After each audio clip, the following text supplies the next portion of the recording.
Assalamualaikum warahmatullahi wabarakatuh. Halo semua, kembali lagi bersama saya Iolana Soakinza.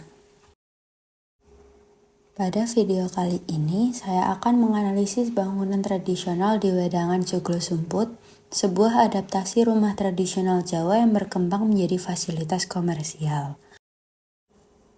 Di kawasan perumahan Kahuripan Nirwana Sidoarjo, terdapat sebuah kafe yang menarik perhatian karena atmosfernya langsung membawa kita kembali pada suasana pedesaan Jawa. Tempat itu bernama Wedangan Joglo Sumput. Yang daya tarik utama bangunan ini adalah bagaimana bangunan ini mengadaptasi arsitektur tradisional Jawa yaitu joglo ke dalam konteks modern pada saat ini. Pertama-tama latar belakang sejarah. Rumah tradisional joglo memiliki sejarah dan filosofi yang panjang dalam budaya Jawa. Pada masa lalu, joglo digunakan sebagai ruang seremonial, tempat menerima tamu kehormatan, hingga lokasi pelaksanaan ritual keluarga.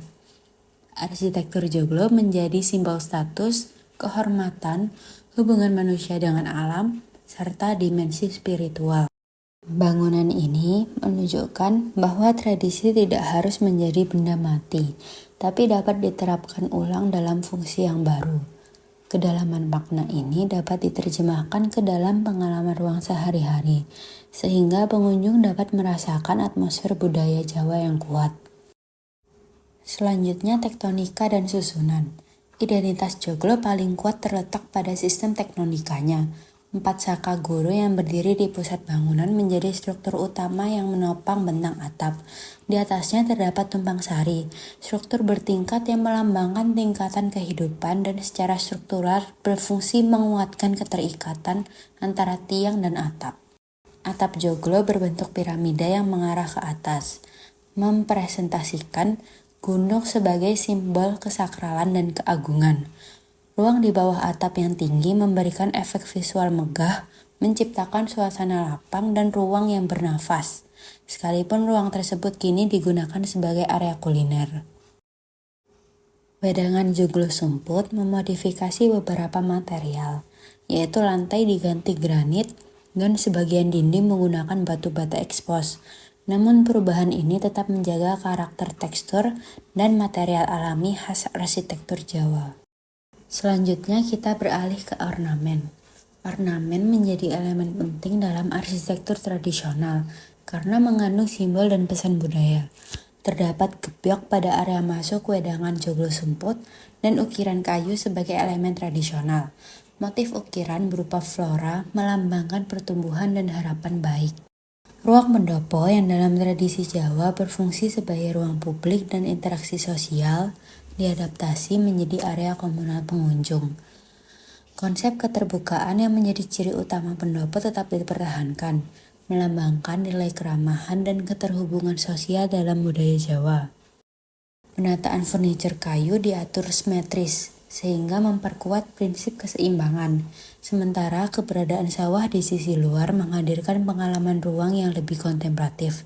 Hal ini menunjukkan bagaimana pengalaman spasial yang ditawarkan masih sejalan dengan filosofi ketenangan dan harmoni dalam arsitektur tradisional Jawa.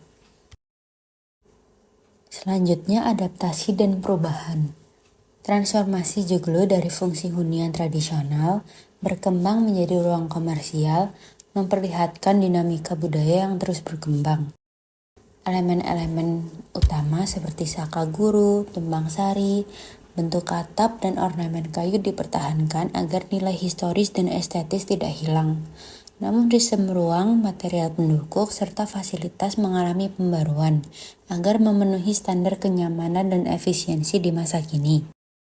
Beberapa area seperti rumah simbah, joglo dan limasan tambahan, serta pelataran menunjukkan bagaimana bentuk rumah tradisional dapat direvitalisasi menjadi ruang makan dan angkringan yang tetap mempertahankan karakter budaya.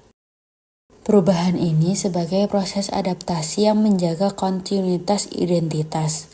Joglo di sini sebagai sistem ruang yang fleksibel dan tetap bermakna dalam konteks kehidupan modern. Bagi saya, analisis ini menarik. Melalui wedangan Joglo Sumput, saya dapat melihat bagaimana arsitektur tradisional Jawa masih relevan dan dapat memberi nilai tambah pada ruang-ruang kontemporer. Ini adalah contoh bahwa warisan budaya dapat dikenang dan dihadirkan kembali dengan cara kontekstual, fungsional, dan tetap menghormati nilai filosofis. Arsitektur tradisional ketika dipahami dan diadaptasi dengan tepat akan dapat terus hidup dan beresonansi dengan generasi sekarang. Terima kasih semuanya. Wassalamualaikum warahmatullahi wabarakatuh.